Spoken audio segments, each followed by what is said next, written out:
Hello, it's Elder here. So, rucking has been gaining in popularity over the last few years. People are getting out there, enjoying nature, and experiencing both the benefits and the enjoyment of rucking. And let's face it, it's easy to get started. Most people can get started with just items that they have laying around their homes. On one of my recent rucks, I had quite a few members participating for the first time. Many questions arose from training to nutrition to items that they should pick up and add to their gear list for their rucking needs. Since this seemed to be a popular topic for our ruck, especially with the beginners, I figured that I would share what I feel are essential items that you should have in your rucksack or pack while you are rucking. So let's get started. So I'm going to assume here that basically your shoes, socks, and pack are a given. Once again, each one of those subjects pretty much require their own video and explanation because there are a lot of nuances that make a difference to make sure that the pack is the right pack for you. And if you are interested in hearing about those things or finding out more, at least through me, be sure to comment below, and if I have enough comments or enough desire for it, I'll go ahead and take the time and make that video. So starting out, an extra pair of socks. Usually midway through the ruck, or if we get caught in a storm, anything like that, that's always a good time to go ahead and change over your socks. So you want to make sure you have at least one pair of socks. Having a couple pairs is even better, and once again, depends how long your ruck is. Just as a standard practice, always have an extra pair of socks in your pack. Now, water. Water is obviously a no-brainer. We know that we need it, and we need to suck a lot of it down while we are rucking. What I prefer is to use a hydro pack, even though I do carry other containers with me, especially when I have my dog with me, just so I have enough. And the hydro pack is convenient, and basically it encourages you drinking water. Because, once again, the old adage, if you drink when you're thirsty, it's too late. So you want to make sure it's something that you're doing periodically. And I like to use the hose, let's say on my Camelback, so that I could go ahead and be hands-free. And at the same time, it's always there. It's an easy process. And when I see that hose dangling, it sets off that alarm. All right, suck some water down. A tracking app. A lot of these apps are free, regardless if you're using, Apple or Android. And you can go out there, and it's just something that most of the time, of course, you're rucking out there, you're in a group, preferably.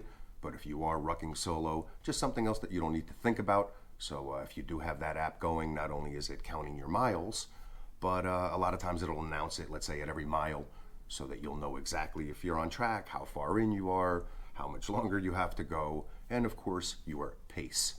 So, you want to try to think the least amount as possible and just focus on a mission, let's say while you're rucking, or depending on what the purpose of your ruck is. So something else to not have to track or think about is also convenient. You want to think about snacks. You want to think about food, fuel. Once again, depending on your mission. For me, I like to be on the move, so bringing some protein shake powder and just using one of the containers that I have, shake it up, consume it. I could either do it briefly, let's say on a small break, a bathroom break, head call, whatever you would want to call it. And at the same time, there's other options where we are out there rucking and we factor in having a nice long lunch break, especially if it's a scenic route or a scenic view. Let's say, and then we factor that into the ruck, and then you can be a little bit more elaborate with your snacks or with your food, but always keep in mind nothing heavy, no heavy meal, because you're still going to have a lot more rucking to do after you consume that snack. So you want something that's going to burn quickly, but once again, that's a lot more detail that we could get into in a later video, depending on the purpose of your ruck. A first aid kit, small first aid kit's always something that's imperative to have with you. But especially when we're rucking and specifically even addressing HOTSPOTS and blisters, which are very common. So that alone warrants having a first aid kit with you, let alone anything else that could happen throughout that ruck. Comms, communication. Most of us will all have our phone on us, but there's a lot of times where that phone's not going to work, especially if you're exploring like I do within your rucks and go into less than traveled paths. So when that happens, it's imperative to have some form of communication, from something as basic as having a whistle so that somebody could find you in case you do break a leg, or other situations that happen out there, to a ham radio that even if you're not licensed, you'd be able to transmit in an emergency to get you or someone in your group out of a serious situation. Illumination. Okay, you want to think, of course, not only having a flashlight, but having the reflective tape, reflective jackets, reflective things on your covers, on your shoes. Because a lot of times, even if it's a beautiful day and all of a sudden it just changes over and it becomes hazy, becomes dark, other times we might be rucking through tunnels, and being able to have that signal, especially for oncoming traffic or whatever, is always something to keep in mind. Okay, your ID, money, wallet. You wouldn't believe how many times we're heading out on a ruck, we're in the middle of something, and now let's say it's needed for whatever the purpose may be, and there's always somebody or a couple people in a group that turn around and say, I left it in my car. And now we can't do whatever we were doing because let's say it required some kind of ID, or even they needed access to money or a credit card, because you just never know. So it's a wallet, why not? Your ID. Okay, thinking about rain gear, not only personal rain gear, it could be, once again, a beautiful day and you're out there and all of a sudden the sky just opens up, but also let's say having a tarp, because if you do want to ride it out, and there's all sorts of tarps out there, very light tarps, inexpensive tarps, and just have something that if you are in that open area and you're, let's say, in the middle of your ruck and you still have ways to go, you might want to ride out that storm a bit, and being able to put up a tarp, especially if there's 3, 4, 5, 6 people in a group, if you heed to that little bit of advice and get caught in that storm and you're unfortunate, you will thank me later. Some paracord and duct tape, and primarily if something does go awry with your pack and something breaks, pretty much paracord and duct tape will come saving the day. So be sure to have some of that on you. A GPS, once again, most of our phones all come with a GPS, but a lot of times when you really are out there more in those isolated areas and you're not near a cell tower, you're not going to get that signal. So having access to another GPS, especially if you're wandering and more of an exploratory type ruck, where you didn't have a set, let's say, location that you were rucking to and you aren't familiar with your area, being able to have that backup GPS with you could definitely save the day. Lip balm and sunblock. Even if it's not sunny, and you'd be very surprised, how you could get a good sunburn even when it's a nice cloudy day. Lip balm, same thing, just windy, wind's hitting at you, you're out there, you're exposed to the elements.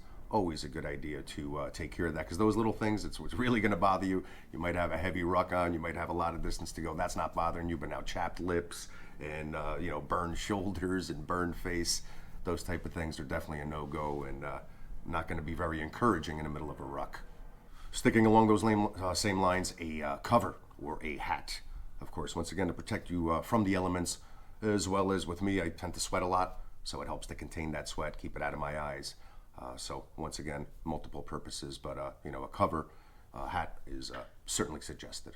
SHEMAGH, and once again, no, not to look cool and look like some elite operator, but it comes in handy for a lot of different reasons, and especially when you're rucking, because you can add the extra padding, comfort, especially if your pack, you might not have that proper pack, or it's not set up properly and it's digging into your shoulders. So, SHEMAGH can definitely help you out with that. A sling for first aid, pack repair, wipe the sweat off of your face, and, especially today's day and age for social distancing and a face barrier. Once again, on a ruck sometimes, and a lot of times we're in the city, we're in the suburbs, you want to pop into a little mart, or you want to pop into a bathroom, something like that, you're going to need a face covering. And once again, if I'm going to carry a certain tool, why not carry something that's multifaceted, like a SHEMAGH, that can help me for a bunch of different things, rather than just carrying an extra mask or an extra this, and items that are just more to keep track of, and to me become a pain, where I could have more of a multi-purpose tool with the SHEMAGH. So keep in mind, these were just a few items that I consider essential. I actually do have many more essential items that are particular to me, and the more you ruck, they'll also be particular to you, and you'll have your own list and whatever you really feel that you need for that ruck. And of course, depending on the location, depending on the climate, that has a lot to factor in also of things that I might be adding that I'm going to consider essential, because now I'm there, or I'm going to be dealing with that type of weather. So a lot of this changes, but I just want to cover a few that I feel are musts for rucking.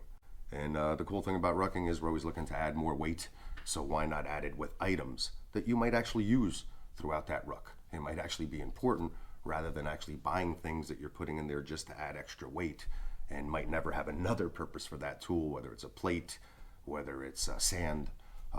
Great, I have all those things too, and there's a purpose for them. But I'm just saying, for me, I prefer to have my ruck packed with things that I'm actually going to need and use, possibly not on that ruck, but any rucks for the future, right? So why not practice with something that you're actually going to utilize, or might have a chance of being utilized, as opposed to just a one-dimensional object that you're going to spend money on and throw on a pack just because you want to add weight. To each their own. Once again, this is Helder. I hope that you found this information useful.